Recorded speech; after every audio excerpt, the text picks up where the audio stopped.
neuroscience doesn't really factor in the diagnosis, but it very much factors into understanding it. And in our case here with revenge, it can kind of, by reverse engineering, show that revenge seeking looks just like all of these other addictions when we see it in brain imaging. Hello everyone and welcome back to the Neuroscience and Beyond podcast. I'm your host Willem, and together with my amazing team, we're on a mission to make science, especially neuroscience, more accessible and exciting for everyone. In this episode, I sit down with James Kimmel Jr., a lawyer turned neuroscience communicator and author of the book, The Science of Revenge, Understanding the World's Deadliest Addiction and How to Overcome It. He shares his personal journey from deep anger and bullying to exploring the neuroscience of revenge seeking, why it feels so good, how it hijacks our brains, and why forgiveness might be the most powerful tool we have to heal. If you enjoy the podcast, hit subscribe, leave a comment, and share this episode with someone who loves neuroscience. And now, dear listeners, please enjoy the conversation with James Kimmel Jr.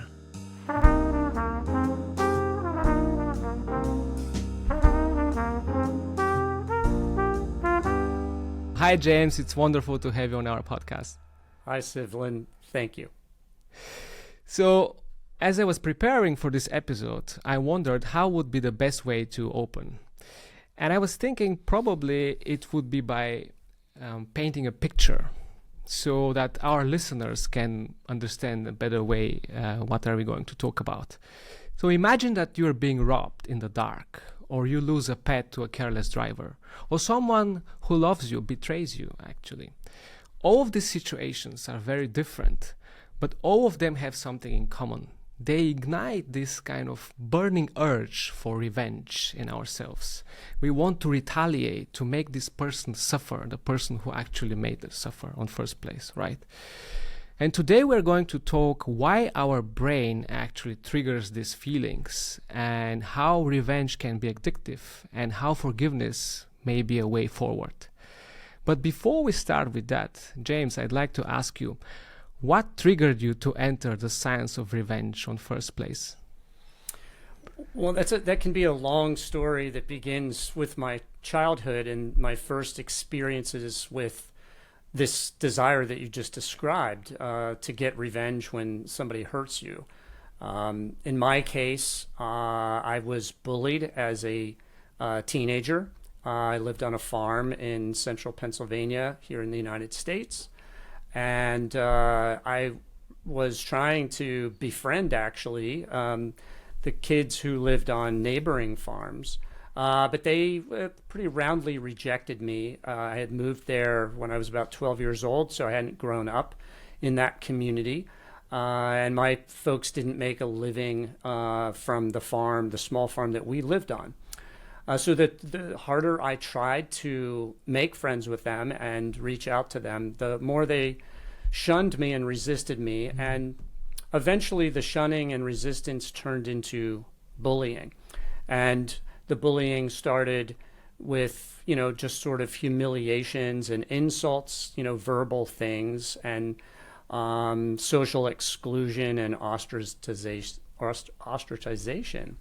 And then moved on as we got older into our middle teen years, so 14, 15, 16, and 17, into, more minor acts of violence, pushing, shoving, kicking, punching, every now and then. So life in that sense became, miserable for me. And, nobody wants to be humiliated or insulted like this on a regular basis.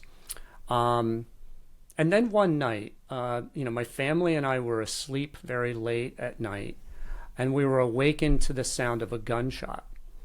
And when we got up and we raced to the windows to see what was happening, it sounded like the gunshot had come from outside. And looking out the window, I saw this pickup truck that was owned by one of the kids who had been taunting me and bullying me. And that truck, took off down the road, away from our house. So we looked around the house to see if there was any damage to our property at all, or any holes in the windows, and it didn't see anything. And eventually we went back to sleep. But the next morning, when I woke up, one of my jobs before going off to school was to take care of the animals that we had. And we had this pretty small herd of black Angus beef cattle, and we had some pigs and chickens. And we also had this sweet little hunting dog, a beagle named Paula. And when I went to her pen to feed and water her, I found her lying dead with a bullet hole in her head in a pool of blood. That's very disturbing. Yeah. That is indeed very disturbing. Yeah, so that was pretty traumatic to see that and to try and imagine why this had happened, why they would have been choosing to escalate this violence to this level and, kill an innocent creature just to, target me, maybe my family as well.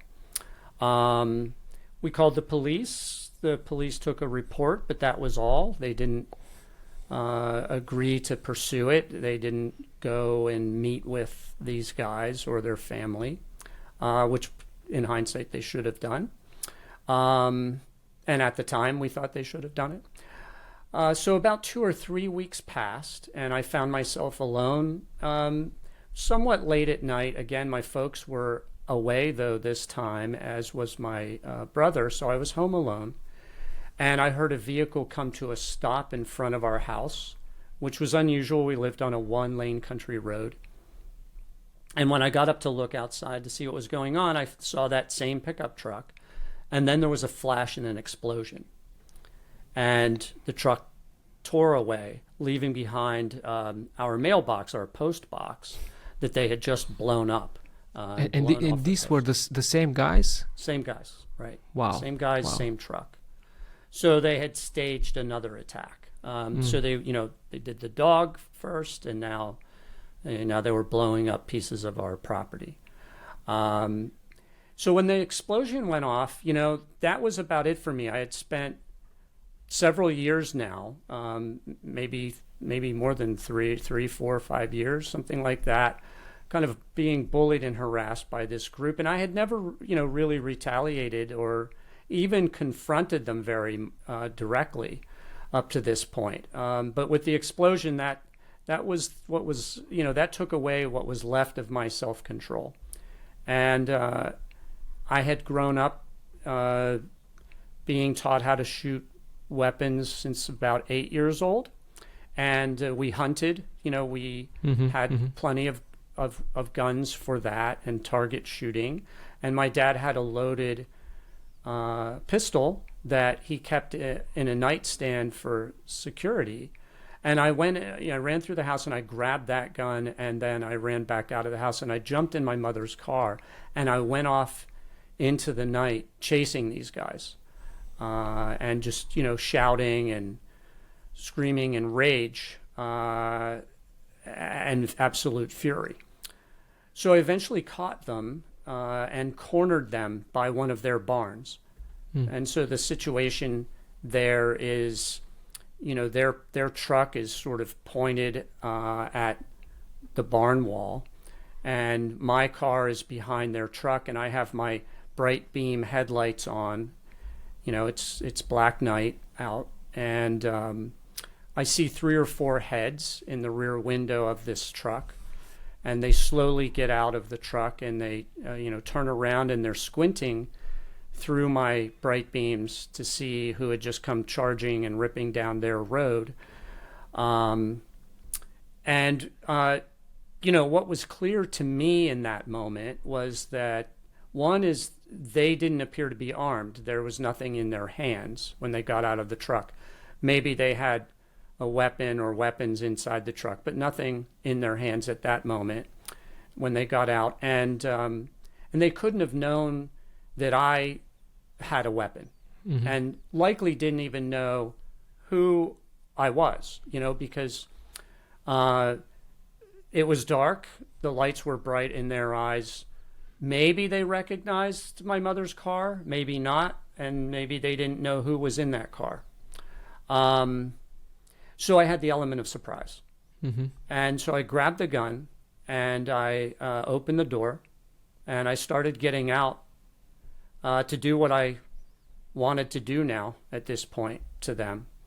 But as I was getting out, I had this very brief flash of insight, kind of projecting myself into the future, as it were. And I could see for just a flash instant that the teenager that I was who drove down that road would never be the same again driving back if I went through with this. And I would be a different person. I would have to identify myself as a killer, perhaps, or as a shooter at minimum. I might be harmed by them or other people on that farm in the process. I might be harmed by the police. I might be arrested and imprisoned for decades or longer. Lots of bad things could happen.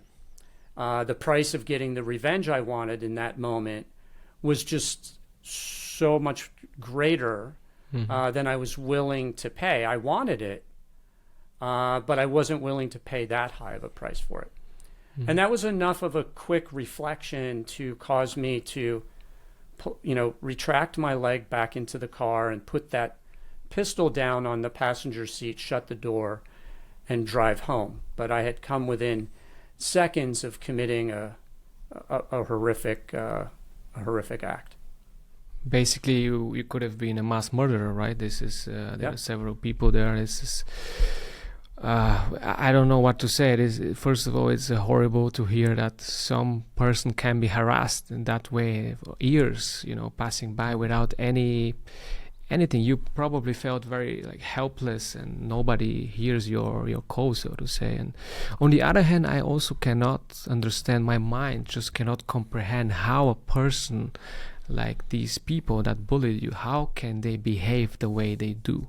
Maybe we can touch upon this later. And what is interesting, I don't know if you came across this type of research, but what in this very moment when you kind of didn't pull the trigger, what happened in your brain? What kind of told you, hey, please stop here, don't do that? Maybe we can touch upon also on that side.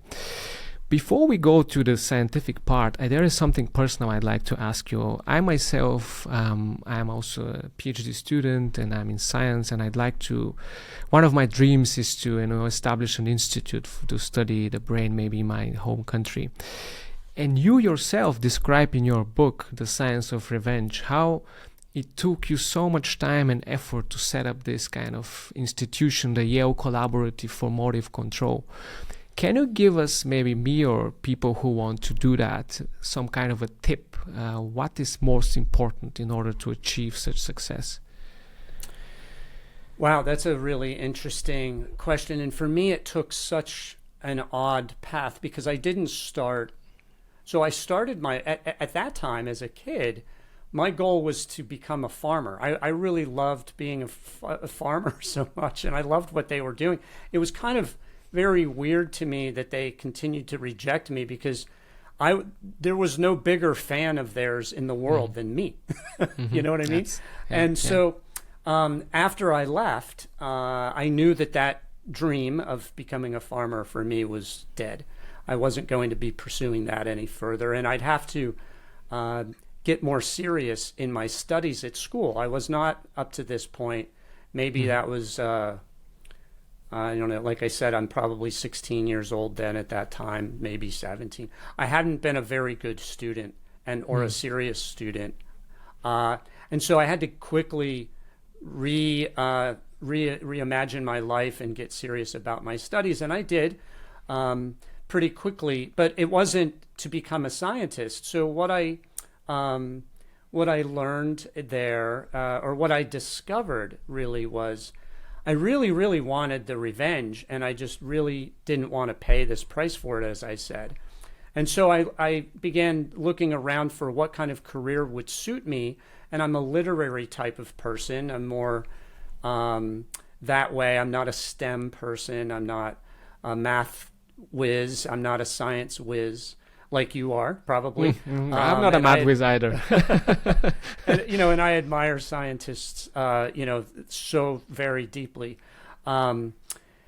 So my notion was I could maybe become a lawyer, and lawyers, one is that would suit my skill set, and two is that I discovered that lawyers get paid rather than paying to get revenge on behalf of their clients or society. And this very much fascinated me as well. So I thought maybe that's the journey for me. And I eventually went on to law school, which is not a recommended way to become a scientist. So I wouldn't recommend that. And I practiced law for 20 years as a litigator and a little bit as a prosecutor. So I was, taking people to court and getting paid, a very good amount of money to get revenge or justice in the form of revenge on behalf of my clients. It wasn't until I was doing that process for about, like I say, 20 years, and I found that it was destroying me kind of from the inside. And what I mean by that is, one is, each little win in a piece of litigation, in a lawsuit, a trial, feels very good, but it's temporary. And my clients all loved it, but it was temporary. And then we were left sort of feeling worse, but wanting more and continually trying to get this feeling again, this great feeling of, ooh, we made life worse for the other side for an hour or a day or a week or whatever was happening in our imagination. But this was the goal, was to inflict pain upon the other side for the pain that they inflicted upon my client, which then, I became an extension of my client, and I was the revenge seeker on their behalf. I tried to change that equation and was completely helpless in doing that. There was no way to adjust it that I could find. I couldn't get away from it either. I went from full-time lawyer in a big law firm, very aggressive, very what we would call here in the United States a high-powered lawyer, to smaller law firms, from full-time to part-time, eventually down to my own small law firm, eventually just kind of doing legal research for other lawyers. None of it really helped, and I couldn't get away from it. I kept getting drawn back into it, and I missed it. And then the worst part, I think, was I became a revenge seeker in my personal life. So I was taking what I was doing as a lawyer and putting it into my life with my family, my wife and my kids, other family members, friends, neighbors.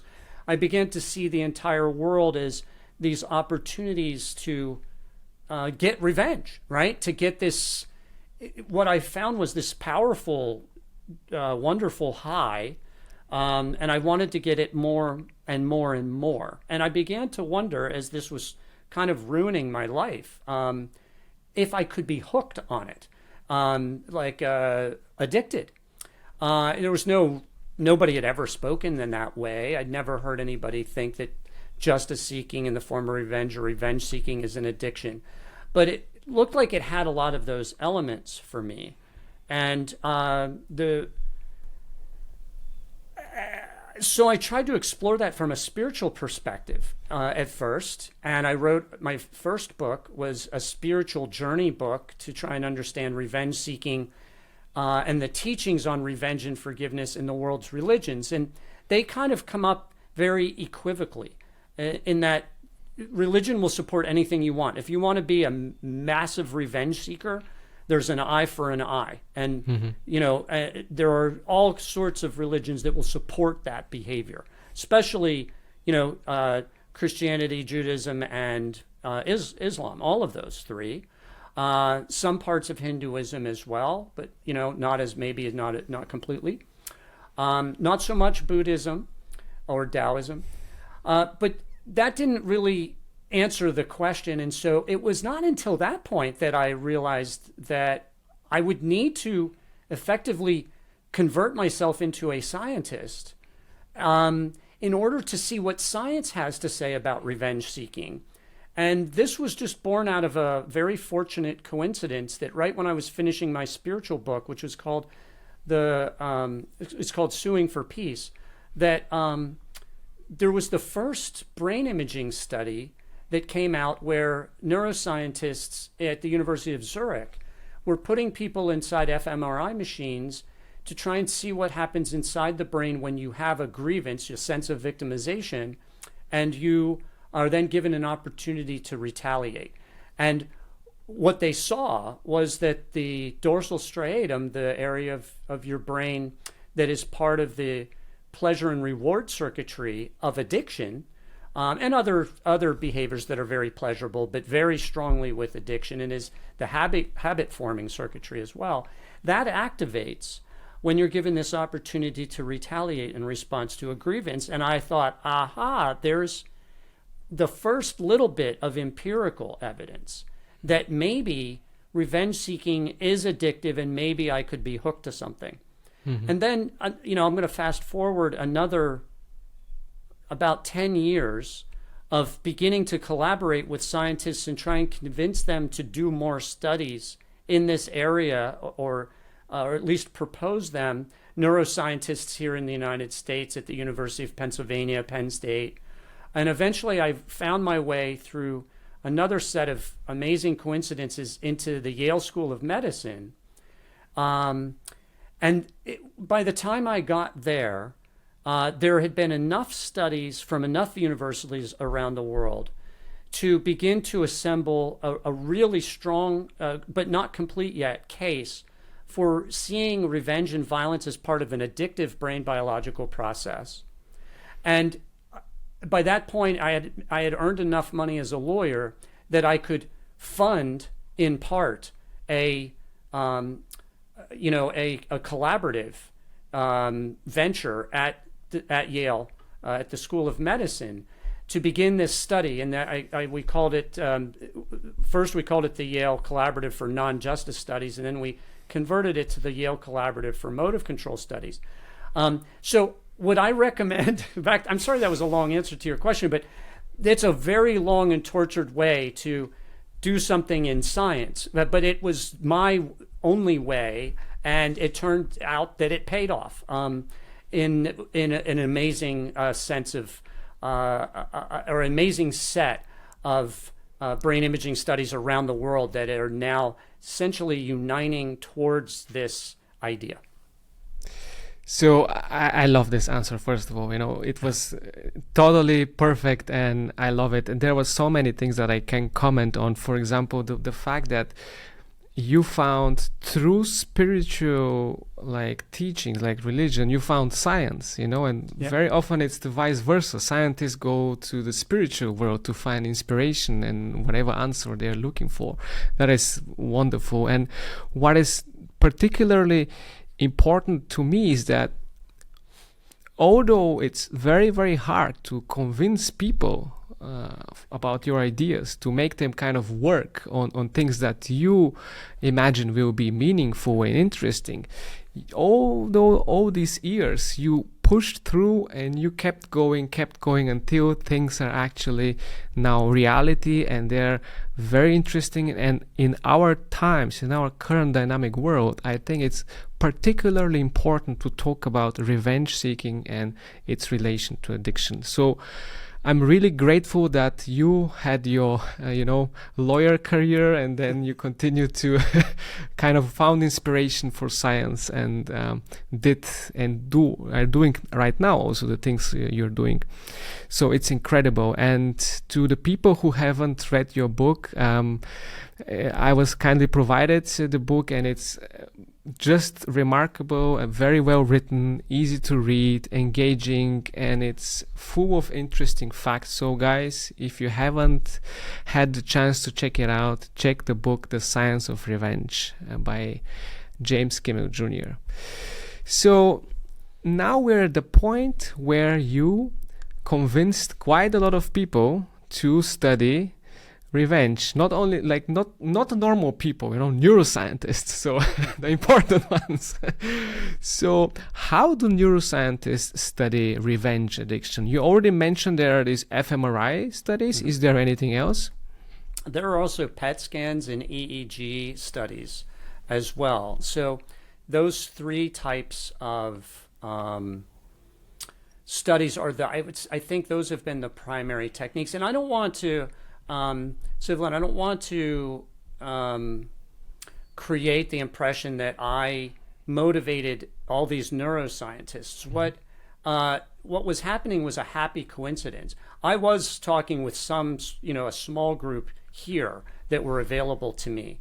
But it turns out none of that small group of neuroscientists that I had access to here at the University of Pennsylvania and Yale, due to funding and other, as I'm sure you know, in academia, the limitations on people's labs and time and funding, particularly here in the United States at least, and I'm not sure how it is in Europe, although a lot of these studies were in Europe, are such that all I experienced was frustration after I would get very close, and then, nope, we can't do the study because, this funding source dropped out, or we've now had to point all of our people in a different direction.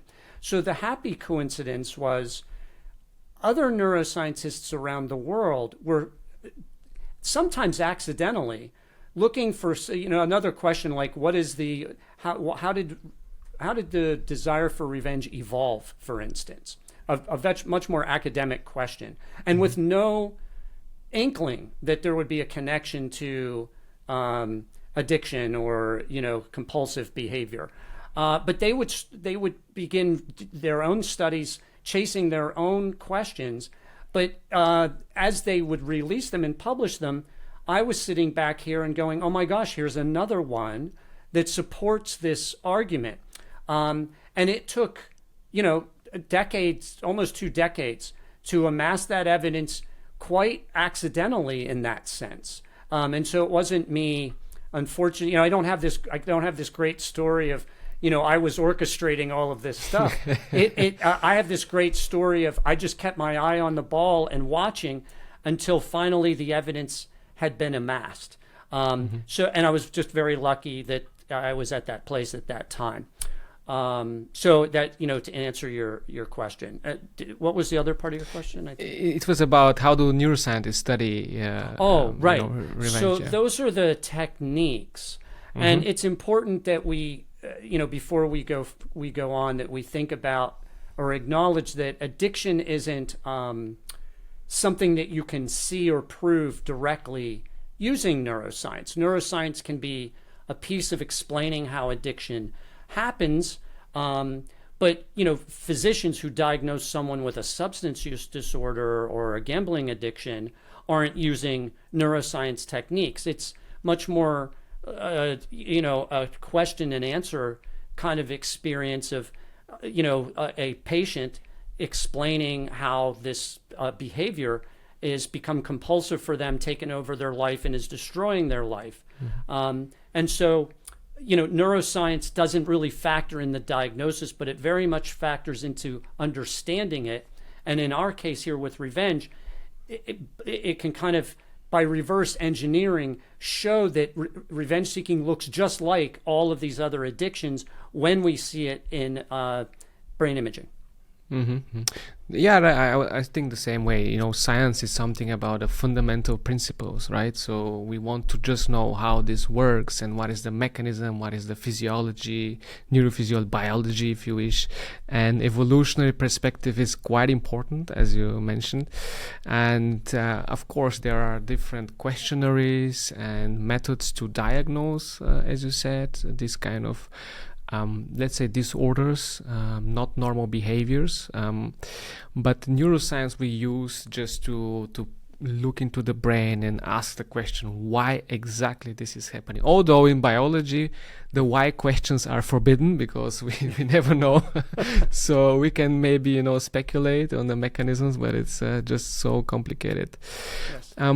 Maybe we can touch upon if you can explain what does it mean, for our brain to be addicted to something? What is triggered in the brain? Yeah, so the general addiction process that's been uncovered in neuroscience typically starts with some sort of a stimulus that activates the reward circuitry of the brain foremost. And in that circuitry, the nucleus accumbens and the dorsal striatum are kind of the two primary structures for addiction and pleasure. and they're also enriched or and very subject to dopamine fluctuation and dopamine surges. And these surges in that circuitry can create this experience of euphoria that we have with different substances or other behaviors that can, in effect, the experience seems to be, can take over all of our thinking and become highly motivating, creating essentially that experience of craving or wanting that comes, it seems, at least to my understanding, that comes from the emergence of a dopamine rush, followed quickly by its disappearance, which leaves the person wanting that dopamine to come back. And it's that dopamine experience, and it's that experience of dopamine and the loss of dopamine that creates the craving experience. And then the other part of addiction that seems to, or the other part of the brain that seems to play a prominent role in addiction is the prefrontal cortex, which is connected to those structures, the reward circuitry. But that area of your brain is the executive function, self-control, and cost-benefit weighing and analysis center of the brain. And if the connectivity there is lost, or the prefrontal cortex is in any other way inhibited or hijacked, as it were, and it's believed that may be what happens in addiction, then you lose, your executive function at the moments when you need it, and it allows the go reward circuitry to just take off and lead you towards behaviors that are going to bring you negative consequences or other people negative consequences. And it's that, it's that experience of being unable to resist taking a substance or engaging in a behavior despite knowing the negative consequences, that begins to form a picture of someone who has, quote unquote, an addiction, or maybe a substance use or gaming disorder. It's that inability to resist, the desire for that behavior or that drug, despite knowing it's going to harm you and it's going to ruin your life. And yet you go for it anyway, and you seem compelled to do so and unable to stop. So these things that you described, are these the so-called go and stop system, how you call them in your book? Yes, right. Yes. Right. Exactly. So the nucleus accumbens and dorsal striatum, the reward circuitry is the go circuitry with the dopamine, dopaminergic experience there. And then the stop circuitry is the prefrontal cortex that's there to stop you from doing things that are going to harm you or other people. It's very interesting that for people who are not familiar with developmental neurobiology, the prefrontal cortex, especially in males, is fully developed at a later stage, like mid-late 20s, and in females it's a little bit earlier. But it's maybe, I don't know if you had the chance to look into this. Is there any data? Do you know of any research that looks in kind of revenge seeking in younger people than in older people? Because, for example, this prefrontal cortex probably is not fully developed. Maybe they're more emotional, more, spontaneous in doing what are they doing. Is there any research on the topic? Do you know about that? I'm not aware of any research by age group that way, and certainly not brain imaging research. What I am aware of are some other studies that show, for instance, that humans can experience the desire for revenge as early as the toddler years. So this is a desire that even toddlers are feeling and facing. Not aware of it. They're just, but if you can imagine, if you have a toddler and you take away their ice cream, you might get slapped. And they may carry that grudge for a while, and they'll hold it against you until there's sort of a repair of that relationship. So it can start very early, and then of course it goes throughout the lifespan. The other thing that we see in revenge that overlaps and maps onto other forms of of addiction, like substance use, is that it seems to follow a progression and by age. So as we experience, or we see often, and this is more behavioral than it is neuroscience, but we see that young people start with things like, cigarettes or alcohol as an addictive sort of drug that's pretty mild, but that's where they start. And then there's a progression for some of them. And we know from studies that only about 20% of people who try narcotics or alcohol or even cigarettes, become addicted to them, meaning that it affects their life and they can't control it. And that means 80% don't. But there is that progression then that seems to be based on the idea of tolerance, that, once you've learned to tolerate and enjoy the lighter substances that are less potent, that as you progress, you're going to want more potent substances to get you to the same high experience. And that, that journey for many people, if not all, I mean, most people just don't go from zero to fentanyl, right? There's this progression of substances. It seems to be the same way, and that starts in the younger years, the teens at first, and as you say, with that prefrontal cortex where it's not well developed in those ages, and you're most vulnerable.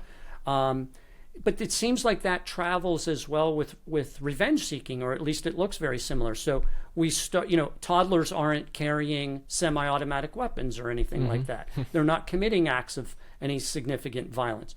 But, in the teen years, those, things that hurt you, these grievances or experiences of victimization might result in, verbal retaliation or nonviolent forms of sabotage, or social exclusion or social isolation to try and hurt the person who wronged you. And then that's satisfying for people, all people. 95% of people experience revenge gratification and think about revenge. At least it's 95%, probably plus. But as tolerance seems, and it is not fully studied yet, but it looks as the behaviors map in this sense, as tolerance appears to be developed, and it's not just good enough for a certain group of people to, use a slight insult or social exclusion to get this feeling. They progress on to more physical acts of violence, and for an increasingly small but more maybe unwell and deadly group of people, that moves and progresses on to more serious forms of violence. Up to aggravated assaults and things that are very intense, and then killing ultimately, and that can happen at population scale as well. So I think that we have evidence for this, but it hasn't been studied and demonstrated. Very interesting, actually.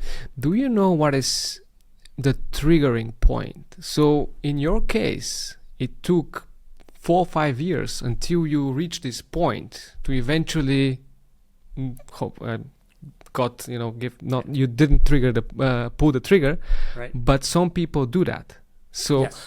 Do we know what is the triggering point? And another question that I wanted to ask you related to this is there a healthy amount of revenge? And when does this amount becomes addictive or unhealthy?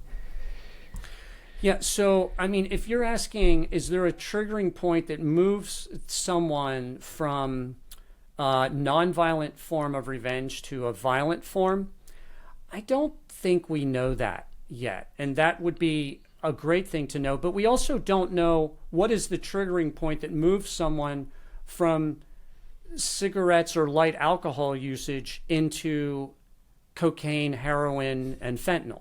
We don't know what causes, this certain population to make these, dramatic jumps into highly dangerous, self-destructive behaviors. Or in gamblers, right? Some people can gamble. There's now online gambling everywhere here, at least in the U.S. And some portion of that a population of people who start there are, undoubtedly going to progress to more serious and debilitating forms of gaming addictions that'll bankrupt them and ruin their lives. But we don't know what that triggering point is, so I wish I had that answer. In answer to your question about is there a healthy form of revenge seeking, I'd say there are less dangerous forms of revenge seeking. And I'll give you an example of when something might look close to healthy. Let's say, for instance, that you have a young child and you live along a roadway, a pretty busy roadway with buses and trucks and things. And you need to teach your child that to survive, you can't just run across the street. If you run out into the road without looking, you're liable to be killed instantly. And so you establish this as a rule and you go, this is for your own good. Don't run across the street without stopping and looking. And your child does it anyway. And you remind them, look, you're lucky. You might be dead right now. Don't do that again. And they do it again. You might decide, at some point pretty quickly that if they're not willing to obey this rule that is for their own good and for their very survival, that you're going to have to institute some sort of pain or punishment to help drive this into their head so that they don't do it anymore and they can save themselves. And so you might say, I'm going to take away your cell phone, or I'm going to take away your game console, or I'm going to take away your favorite dessert, or whatever it is. And you might raise your voice and you might be extremely angry and aggressive to try and do things to imprint on their brain. This is absolutely life and death serious. When you're doing those things as a father or a parent, you're doing this for their own good and their survival. And you're not doing it for your own self-gratification because you feel that you've been wronged. And I don't consider that to be revenge seeking, because you're not seeking to make yourself feel better because they harmed you. You're seeking to try and teach them something for their own good. However, if once you begin to sort of punish your child, and you're very aggravated because they've disobeyed you, and disobedience to a parent, that's essentially an insult, right? You're not accepting my my dominance and my authority in your life, and I'm a man and you're a child, and all these things that go on. And so if part of what you start to do is you continue to punish because it's starting to make you feel good and feel better, and it can happen. I have 2 kids, and that has happened to me. I feel ashamed to say this, but I'm willing to say what has occurred. And there have been times when I was, thinking of punishing them for something that was important, and then suddenly realizing that I'm carrying this much further, and I'm kind of feeling good. I'm getting this good feeling of seeing them or knowing that they're feeling pain. That's revenge seeking. And if that's not controlled, that can become addictive. And just the way that I felt like I eventually was as a lawyer, I felt like I was a revenge addict at some point. And I'm willing to say I'm kind of a recovering revenge addict. And it's still something that I have to work on, and many people have to work on every day because it becomes habituated. Does that help? I hope that answers. Yes, it definitely helps. And so this feeling that you're feeling when you inflict pain on, let's say in this case on your kids, this is because of the dopamine surge, right? It seems to be. Now, I don't have my head in a scanner at that, or we don't have a chemical. You can't even see dopamine on a scanner, so we'd have to do a PET scan or some other thing, and maybe we'd have to do a brain autopsy to see where the dopamine is at those moments.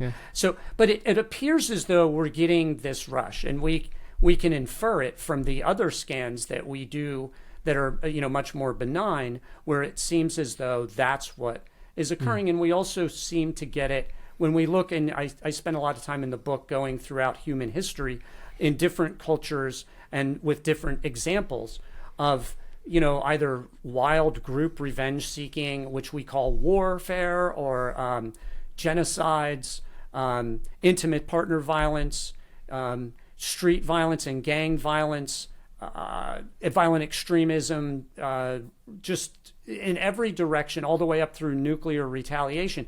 They are all retaliations. They all start with the triggering event for all of this, or the activating event, is this feeling of being wronged, of being victimized, shamed, humiliated, betrayed, as you said in the introduction. That registers inside the brain, and we didn't talk about this. So this is the very beginning of this process, is those moments of a perception, real or imagined, of injustice or victimization. And it's important to know it can just be imagined. You might even self-create it just to get the experience, which is really scary. But those moments activate the anterior insula, the brain's pain network. So they're registered inside the brain as real pain. And when the brain feels that pain, it wants to rebalance itself with pleasure, and it turns to the reward circuitry for pleasure, and the dopamine surge happens, and suddenly we're now seeking the pain of another human being, to inflict pain on another human being, just to make ourselves feel better because we felt the pain of this initial grievance. And it turns out it does. It feels, we think about many revenge plot movies, The Lion King even, we humans feel enormous pleasure from hurting and killing people that we think deserve it. And the reason we think they deserve it is because they committed a social violation, a violation of a social norm, or they harmed someone that who are either ourselves or someone we care about. And if that occurs, then we instantly deem them to be deserving of punishment and pain, up through and including death in many instances. And that's what we see in the news every day. Yeah. Very interesting relationship between pain, addiction, and then revenge seeking, and eventually inflicting of additional pain to others. And it's quite interesting that in many things that you described in the book, many events, predominantly males are involved in this kind of, especially in the mass, let's say, murdering of people, like politicians, like Hitler or Stalin or Mao. So it's very interesting. Maybe there is something in our male brain that kind of set up the stage for this kind of revenge, addiction and seeking. By the way, I wanted to put some layer of complexity here, and I don't know if it's useful, but I think it's interesting because very often I hear this dopamine or any other neurotransmitter that is important in certain behavior, but people have to understand that things are not that simple.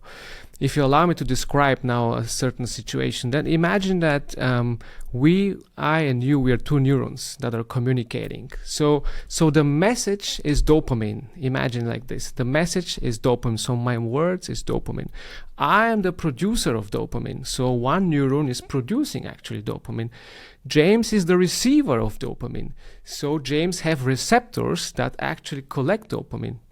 And there is another layer of complexity, that there is machinery that clears out dopamine that James have, so that new dopamine can bind and eventually trigger an action potential or activity in this cell. So there are several things that can go wrong. And exactly for example, when how drugs, cocaine or amphetamine they act exactly on the clearance of dopamine. So meaning that you have so much dopamine constantly triggering the cells that receives the signal to propagate the signal to another cell, that you are constantly this hyped behavior over and over again. And there are many things that can go wrong, but why do we talk about nucleus accumbens or dorsal stratum or any other area? Because in this functional MRI, magnetic resonance imaging, these scanners, they show us, wow, when we exhibit certain behavior, there is a brain region that lights up, and in this brain region we have dopaminergic neurons or input from dopaminergic neurons, meaning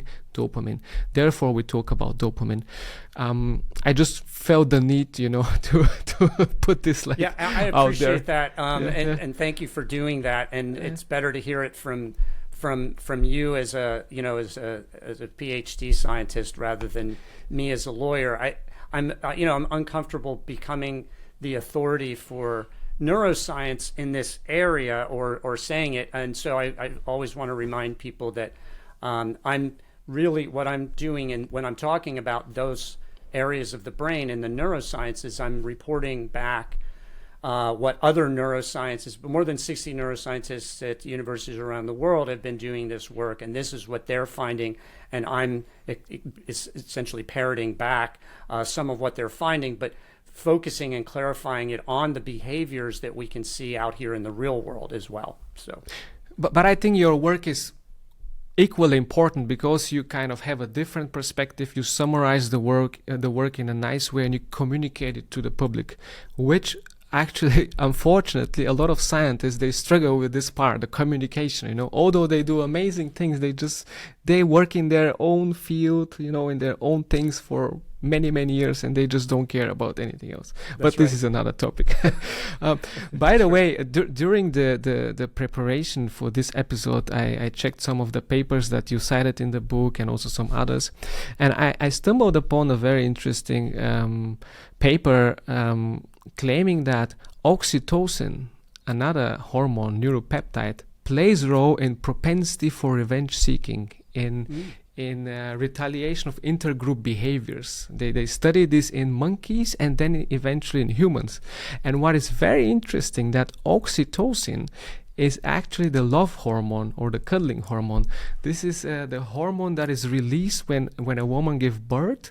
The brain is basically filled with oxytocin so that it feels nice and pleasurable for the woman to overcome this kind of pain that she just had. I'm not a woman. I don't know if this is the case, but I hope they feel that way.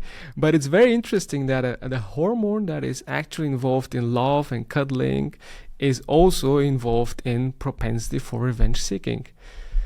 That is fascinating, and I don't focus, as you kind of point out, directly on that and the role of oxytocin, and I think we know maybe the least about that, the role of that neurotransmitter in the revenge-seeking process. But it really is interesting, and sticking with this distinction between male and female. So far, it seems that women and men both experience revenge desires as a concept equally. Well, and when I say equally, I mean we both have them. If a woman is wronged, a woman would like revenge just as much as if a man is wronged and wants revenge. But we do have the one study that I talk about in the book, which found that between male and females, once revenge-seeking behavior starts, and the target of the revenge-seeking begins expressing pain, they're feeling the pain of this revenge, and they're asking maybe for it to stop. For males, the areas of the brain that are most directly associated with empathy are dull at these times. But for women, that area of the brain for empathy is still very active. And so women are able to empathize with the target of revenge seeking throughout the revenge seeking process. And this might explain part of what you had said earlier, which is true, that it seems like most of certainly the violent revenge seeking acts, not all of them, but the majority, seem to be perpetrated by males. And this may, along with other factors, cultural and testosterone, all the other things that are associated with male aggression, but this may add to that that lack of empathy toward the person who, as I said earlier, we get enormous pleasure from inflicting pain or even death on a person who deserves it. Even watching this as a form of entertainment. We get a great pleasure by watching the villain be killed in movies and television, and we will pay enormous amounts of money to keep seeing this over and over and over again throughout our entire lifespans. I mean, revenge plots in books and in film and in video games and first-person shooters. If the creators of those forms of entertainment are able to victimize the protagonist first and then show that the villain is the person who did it, by that very empathy center, we feel the pain of the protagonist, and we want that villain to feel now pain, and we want revenge. And we expect and demand that the writers and the producers of this entertainment are going to kill that person or seriously hurt them by the end of that picture. And if they don't, we'll be angry, frustrated, disappointed, and we won't go back to watch more of those movies. We'll look for the ones where we get the gratification. Yeah. Therefore, you're not going to have 10 Marvel's Avengers and everything, Yes, that's right. And, the name says everything in the Avengers movies, right? Yeah. They're Avengers. They're all seeking revenge, and they need a villain to do that. And we go along that journey because we want to feel that tremendous, what I call a dopamine hit at the end, that gratification of seeing them being destroyed. Mm-hmm. It's somehow, maybe there is something deep within us between good and evil, and this kind of revenge seeking is a part of the system of, good overcomes the evil in some way, in some cases, not always, right? Well, it's very interesting. That's maybe I'm, in light of the new science on revenge, I'm more thinking that that's, a trope that has been created, or a myth that has been created over thousands of years, because we haven't understood what revenge is. We kind of know maybe that we like it, but we've never been able to explain our dark behaviors or why we engage in them or feel good about it. And so we've kind of created this concept of good and evil, which at best is a philosophical concept. You can't see it. There is no evil. I mean, and it's comforting too, because we can go, oh, it's only the evil people that do these horrific, violent acts. That's not true. Mm-hmm. Anybody who has been victimized and given the opportunity to retaliate can become violent, particularly if their prefrontal cortex, it seems, is not available to stop them from doing that. And that's disconcerting. And I that's caused a lot of upheaval with my books. Like, people go, so anybody can do this, and it makes sense. The mass shooting that we just had in the United States right before this podcast at the church school in Minneapolis, the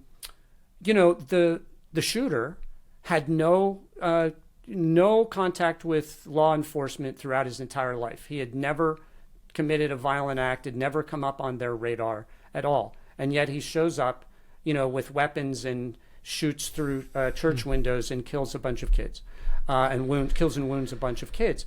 And, I've read his, the papers he's left behind, his manifesto, and it's filled with deep pain that he experienced in his life. And whether that was real or imagined doesn't matter, because even if it was imagined, if it's triggering strong revenge desires, that's all that really matters. And that's exactly what he essentially explains. He has this deep pain. He decides that all of humanity needs to be punished. And then he goes and punishes us. It's another act of revenge killing. But when we ask the reporters ask the police, what was the motive? The police inevitably go, we don't have one. And they'll say they never have one. And really, that question of what is the motive after one of these killings or any violent crime is really asking, what was the grievance that started the revenge desire? And what I would say is the science shows that kind of doesn't matter. There are an infinite number of grievances in the world that anybody can manufacture inside their own head and that we can all experience, but they all flow into this same neural pathway, and they all produce this same desire for revenge, for pleasure. And if we focus on that, we might be able to use public health addiction prevention and treatment approaches to control it. I will go to the treatment part, but to wrap up what you've said, it's I mean, I have a different question. Not what is the motive of this person, but how we as a society failed to provide people like this with just a friendship, just a normal social contact where you can share your grievance, your pain, and maybe get rid of it. Just what is happening to our society? This is more philosophical question, but I think it's in the core of many problems that we just do not communicate with each other in a normal human way to share, to help each other. It's so strange that in a 21st century of communication everywhere and social media or whatever, telephones, computers, we lost our human nature to technology or something. It's a little tangent of our side tangent of our conversation, but I think it's maybe interesting to hear your opinion on that point. I think it's an excellent point, and but I believe that gives us an opportunity for hope, and I think this science supports this opportunity for hope, which is, if we only and what we want to do, and what the media at least here has been doing after that shooting and after all of them, is to quickly somehow try and demonize the shooter, and distinguish that person and his personality from the rest of us, and go, oh, that's just that is an evil, sadistic monster. It's a monster. Like, we suddenly, launch into the realms of, literature and art and things like that. And we, by doing that, again, it's kind of comforting, but it's completely depowering, because what it's saying is there's no help for this. We're just going to always be at the whim of the monster. And we can't identify the monster until he or she suddenly reveals themselves in a certain way at a certain moment in time. But if we see that it's people who, in all cases, it seems, the monster is somebody who feels extremely hurt, victimized, humiliated, shamed, betrayed, left alone, and all the things that you just said, friendless, unable to communicate their pain, and left to themselves, a certain very small group of people will continue to ruminate on that and and some of those people will think about retaliation as the way to finally make themselves feel better, and that's what it all became. He said in his papers that it would feel so good to kill these kids, and he went and killed them for pleasure. That was what he did, but he had first explained all of the pain that he felt, and therefore why he was seeking this form of pleasure. So knowing this, we could use a public health approach and start that in the youngest years in schools, and begin to teach kids about this highly powerful experience of pain, of humiliation and victimization and grievance, and that it can sometimes turn into a desire to hurt or even kill other people.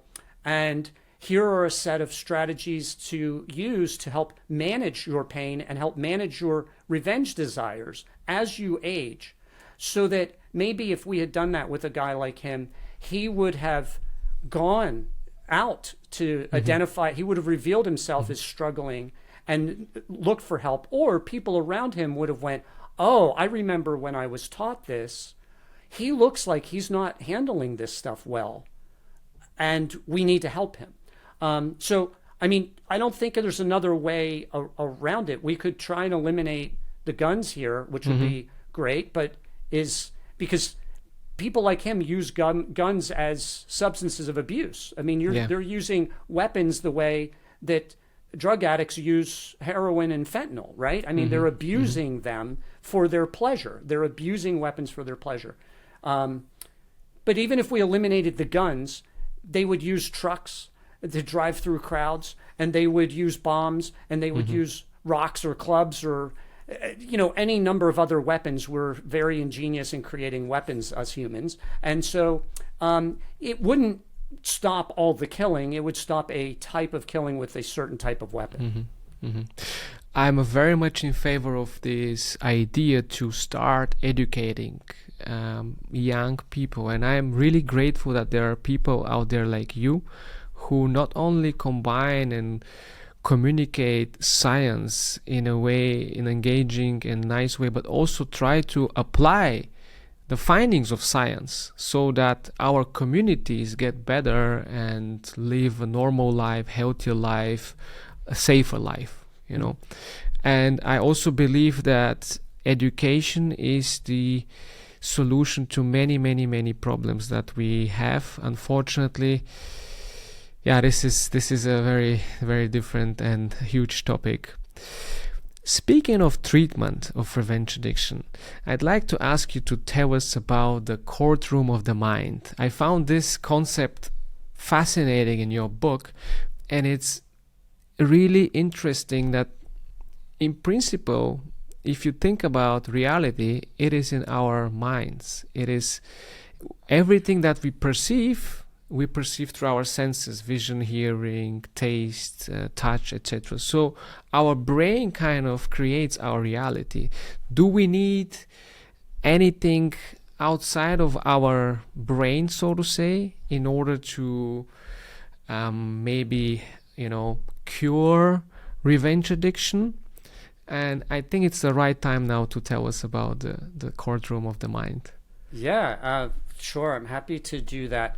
So I'll start with, this really insightful quote from Sigmund Freud years ago, who said and observed, with regard to the subconscious, the unconscious mind he was focused on, I think, at that time. But he said, it and we are going through our days, day after day, doing away with all of the people in our lives who get in our way or insult us. So we are, in effect, inside our minds, as you say, we all have a courtroom inside our minds, and we're putting on trial in this courtroom, moment to moment and day to day, all of the people who we believe wrong us. And during these trials, which can be very rapid or can be very lengthy, and they can be very in-depth or they can be very trivial, but it still happens. We play all of the roles. So inside our heads, we are the victim, we are the defendant, we are the judge and jury, we are the warden administering the punishment. We're doing all of that. And we are trying, convicting, sentencing, and imagining the punishment of the people who wrong us. And the question at the end is, are we going to carry out that punishment in the real world and move it outside of our heads? And most of the time we don't. Most of the time, or we would just be a complete warring society, and there would be no society. So most of the time we're pretty successful in keeping those punishments that we want inside our head, or at a minimum, reducing them from violent to nonviolent, and among the nonviolent, keeping them at the least level of destruction as possible, most of the time. But this insight that that's what's happening inside our heads is important with regard to the neuroscience of revenge, because and with regard to human history, which has long sought for, since essentially the beginning of recorded history, we've used the idea of a tribunal, a courtroom type of an unbiased, independent fact finder or judge and jury who will decide our disputes and will give us an opportunity during these trials, the victim, to be heard and to hold someone to account, and then potentially to punish that person.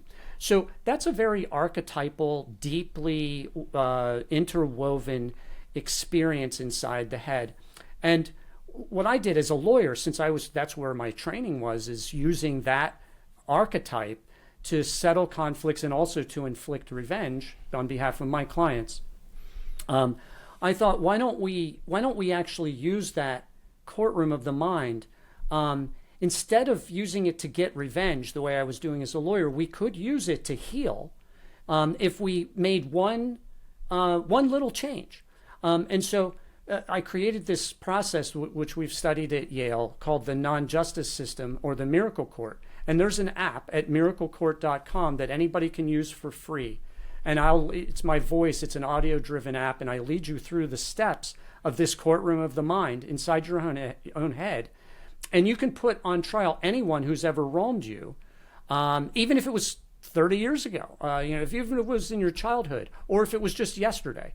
But you can put them on trial, and what happens is you testify out loud, even using the app. You go to a place that's quiet, that nobody can hear you, and you just speak as if you were in a courtroom. And what this does, it seems, from trauma physicians and scientists, is it gives you this really essential opportunity to be heard and to have your experience of victimization known and expressed.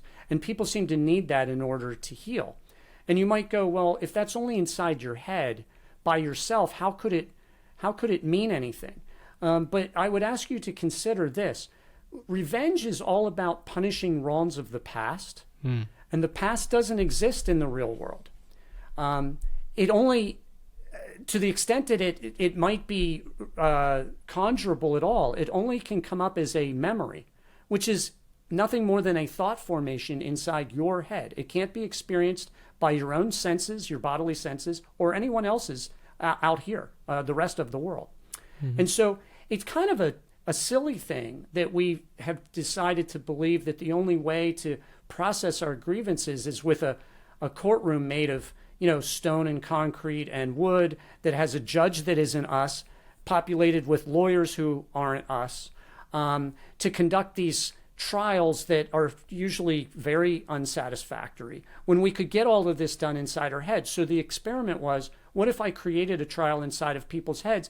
Could that actually could it facilitate healing and safely release the revenge desires? And it turns out it looks like it can from our early studies so far. So in this trial, you play the victim, but then you play the defendant.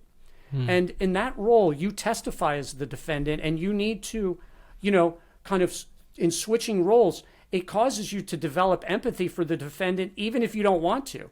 And you begin, some people we find who are playing the role of defendant will start to begin to see the entire conflict in a new light from a different perspective and go, maybe I had some culpability and responsibility for this, or now I know why they did what they did. Maybe I didn't understand it before, but I can imagine now maybe why they did this thing to me or said these unkind words.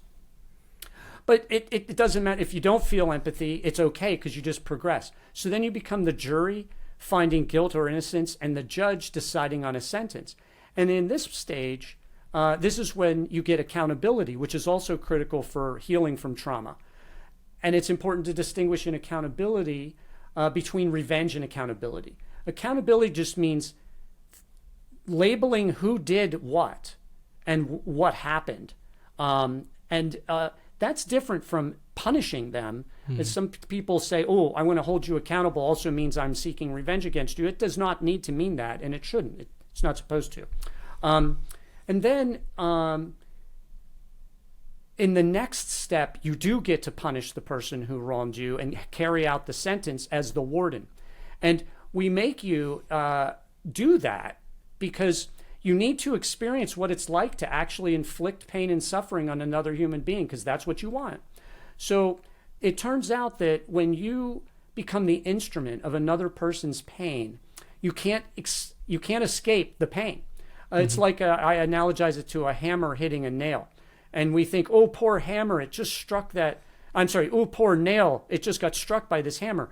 But what we don't think about is, poor hammer, just experience the impact of that blow. We can't avoid it.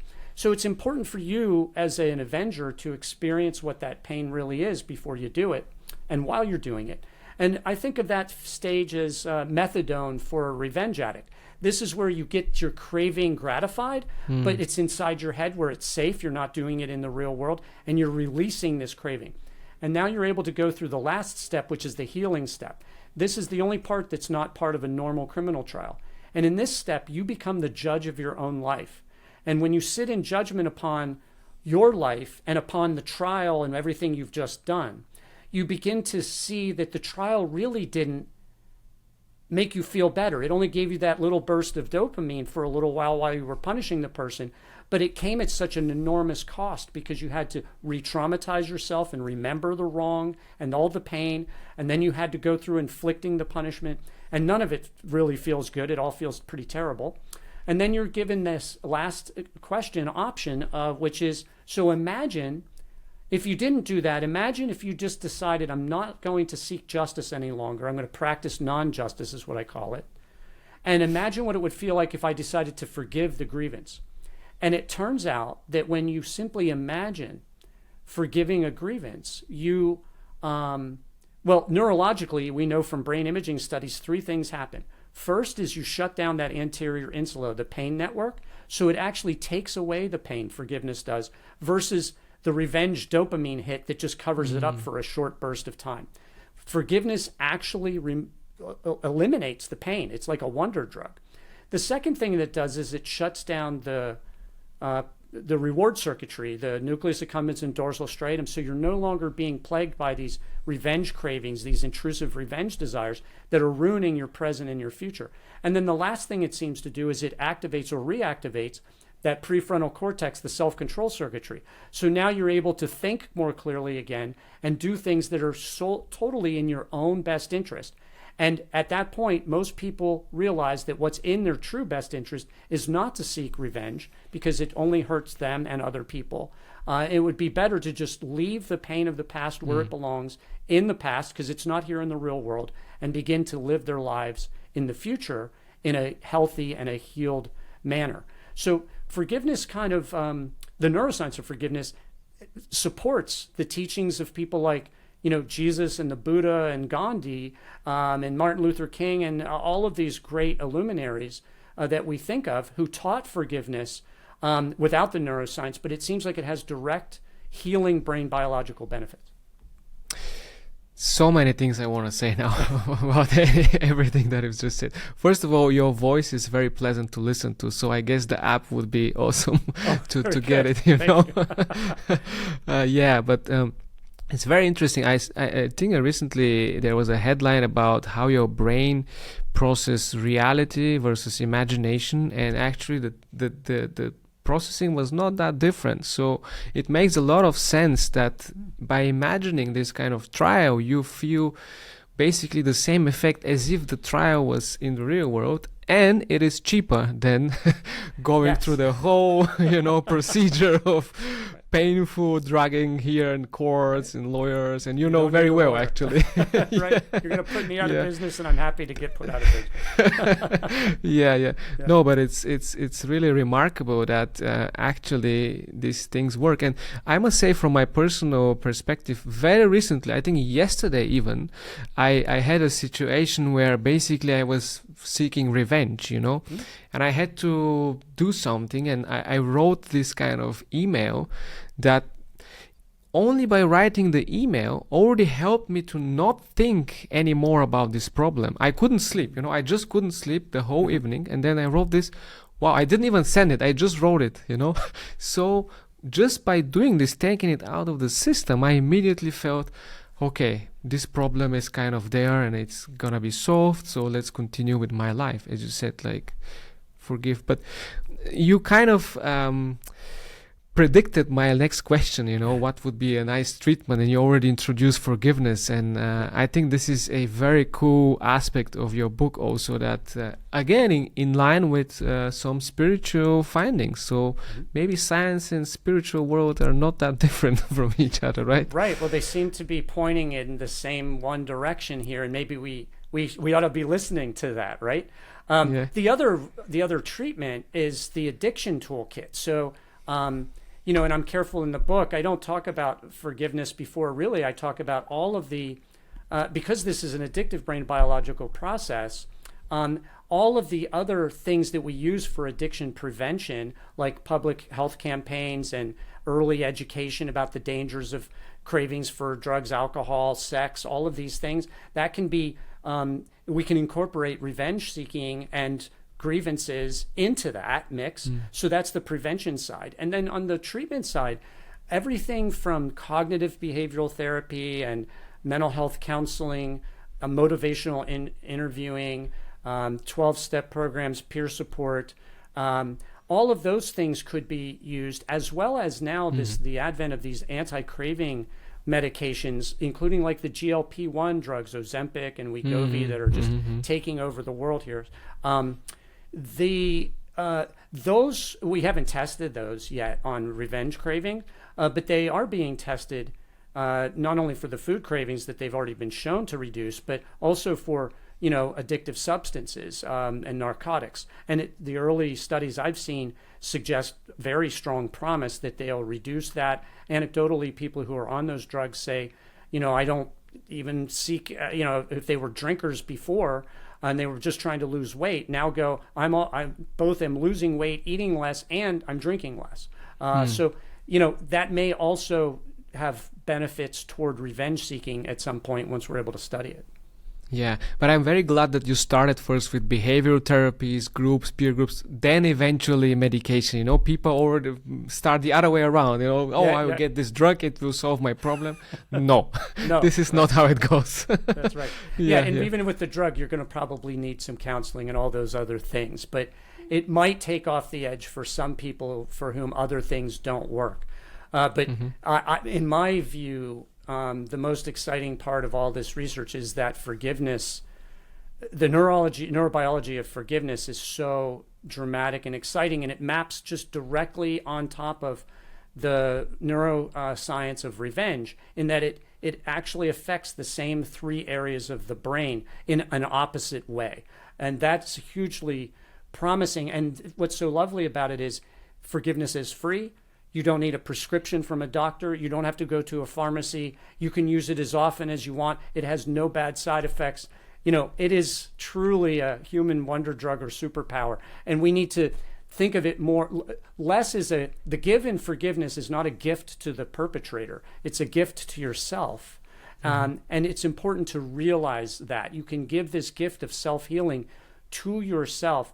Even if and this works, by the way, even if you never speak to the person who wronged you. You don't have to make some grand offer of, I forgive you. You don't have to tell them this at all. And you certainly don't have to condone what they've done or accept what they've done or stay in a toxic relationship. Get out of that toxic relationship. But it gives you these healing benefits from the wrongs of the past. And it's important that we distinguish maybe right here between revenge seeking and self-defense, which is a toxic relationship thing. Revenge is always rearward looking, as I said. So you're trying to punish someone for something they did in the past.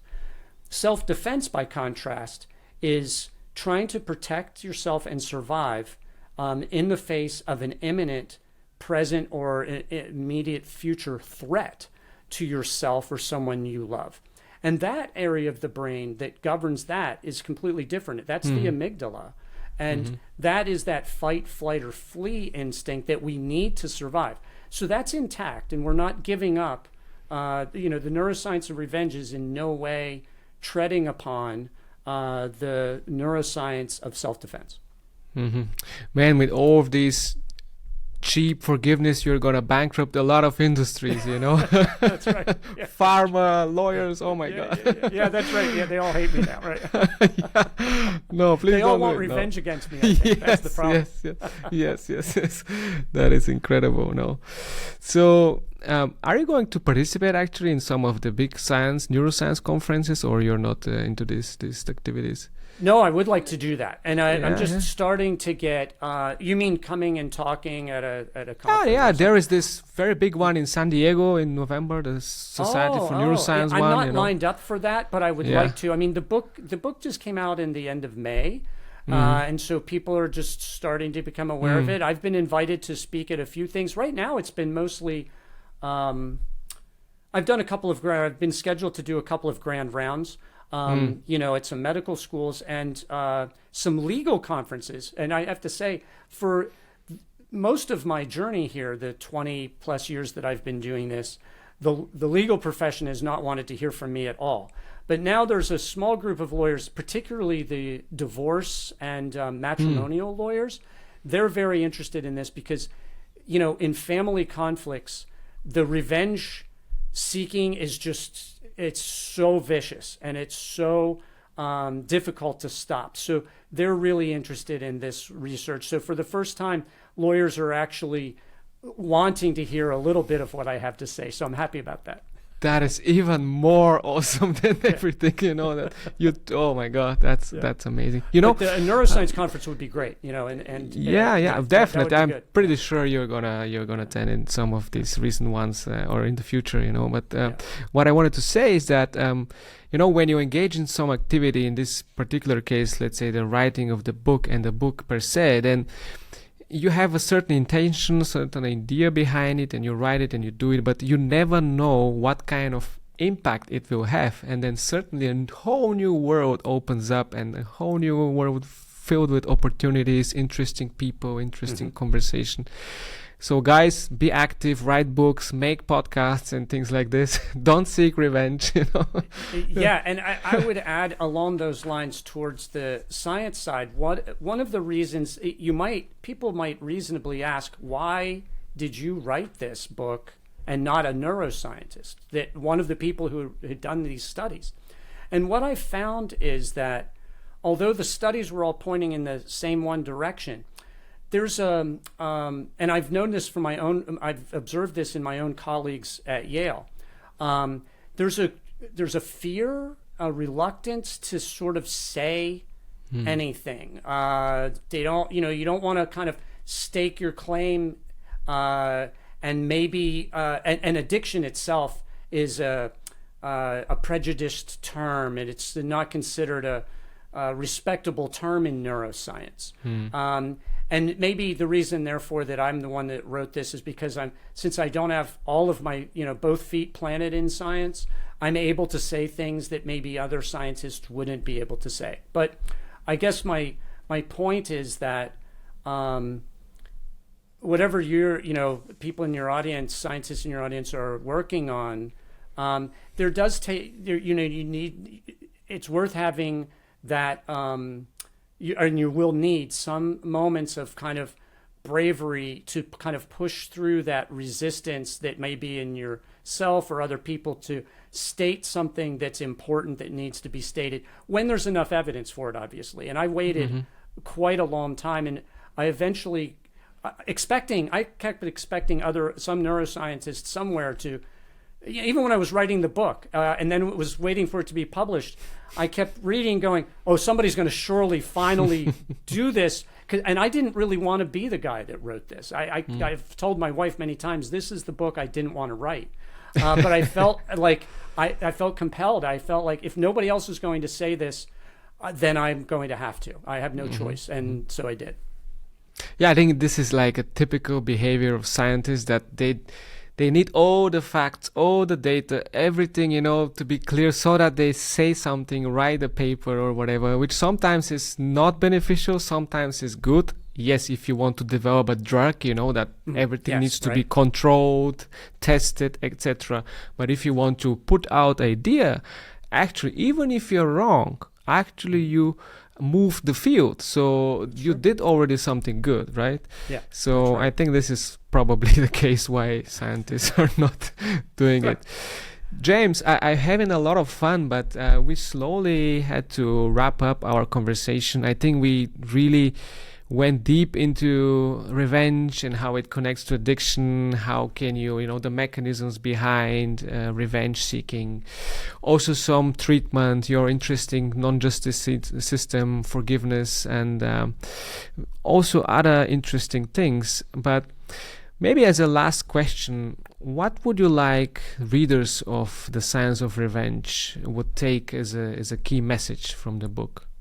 That's a great question. I think I have a two-part answer. The first is your brain on revenge looks like your brain on drugs. That's sort of an important key takeaway that I think, especially as a layperson, to kind of understand that, you know, revenge is an addictive process. It's a powerful craving, and it acts like and looks like other addictions, is a critical insight. And then the other half of it is that forgiveness is just a wonder drug, as I said, and a human superpower that we ought to use more to heal ourselves from all sorts of pains that we experience. We experience these pains, as Freud said, daily, hourly throughout our lives.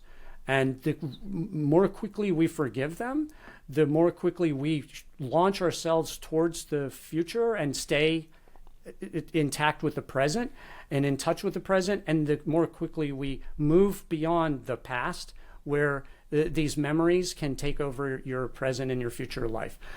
Those are the two takeaways that I would want people to have.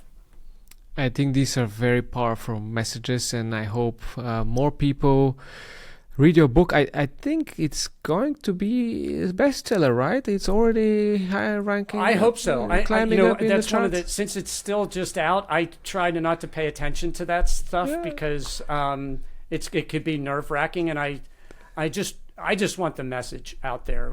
In whatever way that happens, it's not critical for me that occurs, but I think it does suggest that people are getting it by reading it, and so if it becomes a bestseller, that's great. I really hope also that more people read it around the world, and especially now, as I said, in this particular time where we're on a verge of very dramatic events. No, everybody hopes things will be right, but you never know. So, dear listeners, thank you very much for being with us, and thank you, James, for your time and insights. It was really, really wonderful to have you here. Such a great personality, and I'm deeply grateful that I had the chance to talk to you about your work, your life, your book. Well, thank you so much for having me on your show. This was a wonderful interview, and I really enjoyed it. Thank you for using your platform to help educate people. That's such a wonderful gift, and this focus on science communication is just so essential, particularly when I know in the United States, science is kind of under attack, and here, you're sort of standing in part in vanguard and saying, there are ways that we can see how science is beneficial, and we can explain it, and it can be very helpful if we all just sort of calm down and listen a little bit. So, Thank you for your kind words. Yeah. Thank you, James.